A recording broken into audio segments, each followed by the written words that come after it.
Today I want to talk to you about a book. I've thought for a long time that maybe I should share some critical books or some key books that I think are important, so I want to do that today. And I want to talk not just about a book, but actually an essay within a book, and even more, a portion of an essay in a book. So I'm going to talk today about a section from Bonhoeffer's Ethics.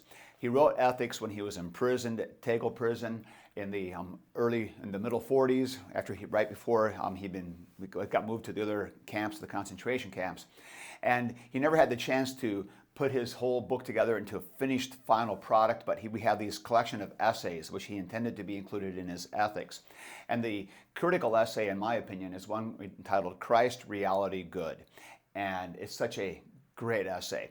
And the end of it's really fascinating because through the essay he's discussing what it is to be a Christian living in the world and the role of the church and how church is always present in the world, and the world and the church belong together in this reality of God present in Christ. It's just marvelous how he deals with this Christology and with the place of the world and fitting these together in a really vibrant, dynamic way, grounded in the very incarnation of Jesus. It's great theology. But the ending of the essay is really interesting because in the end, he shifts into a discussion of what he calls the four mandates. And he's doing this because he considers to be the application as the most important part of what he's up to. In other words, we've got this great thinking and heavy theology and Christology, but what does it mean? And this is really exemplary because he shows what it means as he gets into his discussion of the four mandates. Now, the four mandates are simply his expression of what the church had before for centuries talked about as the three estates. Bonhoeffer says he prefers the term mandates because it reminds us that God is the one directing these and he is the one requiring these of all people. So it's not just a given that this is an estate as an established thing, but a mandate gives this sense of responsibility, something that needs to be accomplished. And he goes from the three estates to the four mandates simply because he takes the old estate of home and splits it out into two component parts. So let me walk through the four mandates. So the first of the four mandates is the mandate that he says is called labor, work. And this is the one that he splits out from the old mandate of simply home, which he now says is really understood as the family and as the work we do. And the reason for the difference is in the Middle Ages, there really was no division between the family and the economy or the labor, the work you do. You did everything together as a family. But in the more modern world, things are split apart. So Bonhoeffer says labor. And this is a helpful distinction because we are reminded now that the work we've been given to do is given to us to do by God. It's God's intention that we work in a vocation and do things. We could spend a lot more time talking about that, and someday I'm sure that I will. There's important stuff to be said there.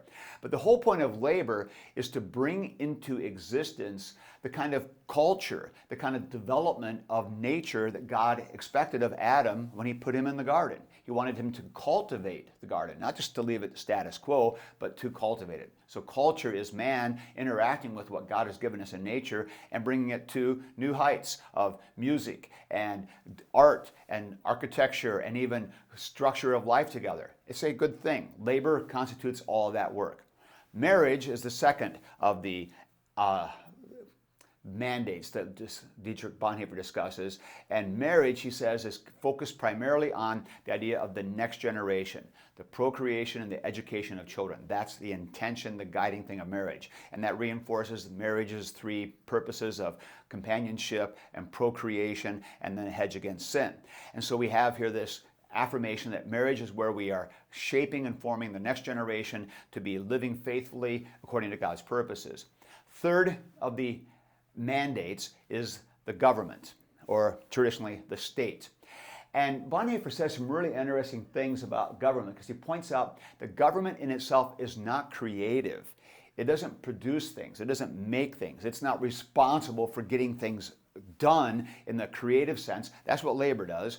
Or in the raising children sense, that's what family does. But government is there to make sure that labor and marriage can function well without interference, without threats to them, or without any of the kind of things that make it difficult for them to fulfill their task. So government is there to assist the right functioning of labor and marriage. I think this is a great insight on his part. Now, what he says about all three of these mandates, interestingly, is that all of them are given by God, are worthy and good things, and in each of these we are carrying out responsibilities that are good, that are from God. They're not bad. Work's not bad. Government, the state is not bad. Family's not somehow a made-up institution, societally developed. No, all of these things come from God and are good and are blessed by God as his good part of the creation. And yet, through all these beautiful things, he says, there is the shadow of Cain that falls into each of them. This is a wonderful phrase that Bonhoeffer is so good at. He has these nice little phrases that really are kind of neologisms he almost makes up sometimes, at least in his use of what he does with them.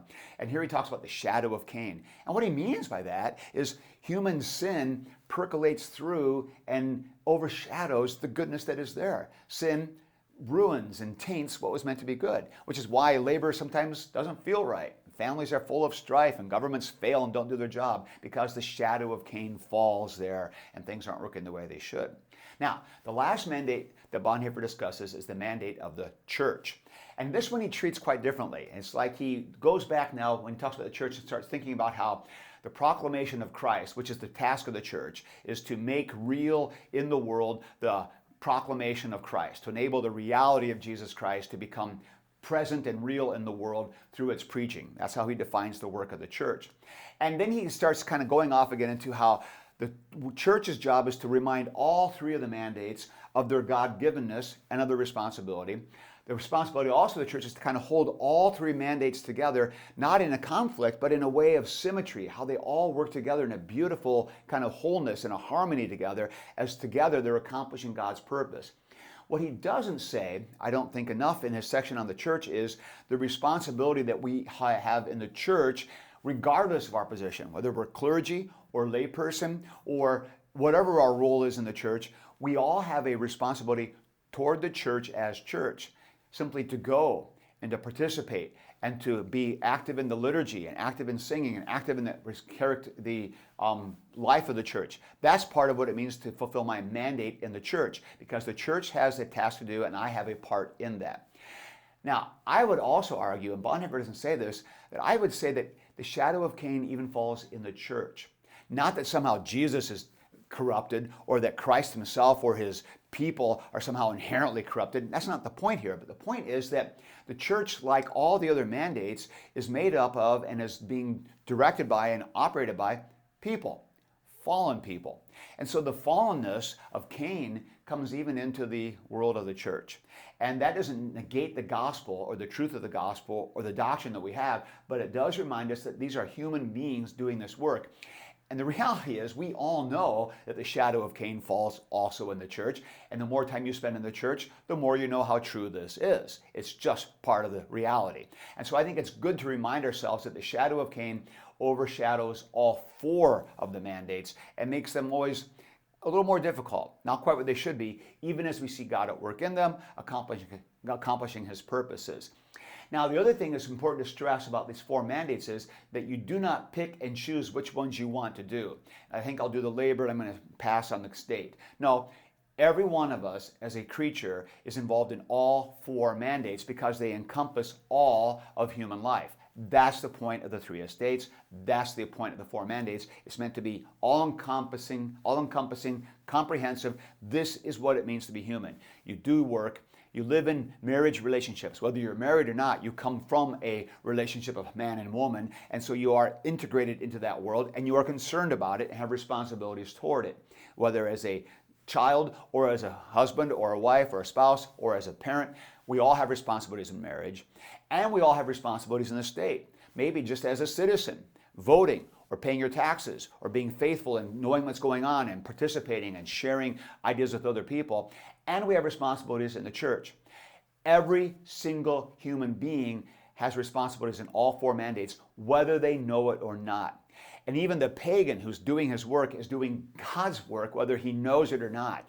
And he has responsibilities he should be fulfilling also in the church, whether he knows it or not. This is Bonhoeffer's rather profound insight, and I think it's quite good.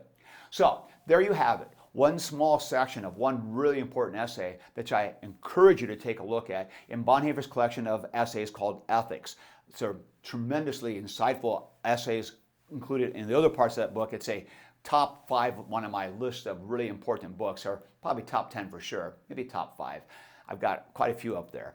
But Bonhoeffer's ethics is worth looking at, and take a close look especially at his Christ, reality, and good, because what it helps us remember is what it means to be human, to be part of this world, and to be integrated into all the aspects of this world, and to remind ourselves again that the world is not inherently bad, and we shouldn't be running away from it, but this is God's world, that Christ has redeemed and is working through his church to continually redeem. That's our task.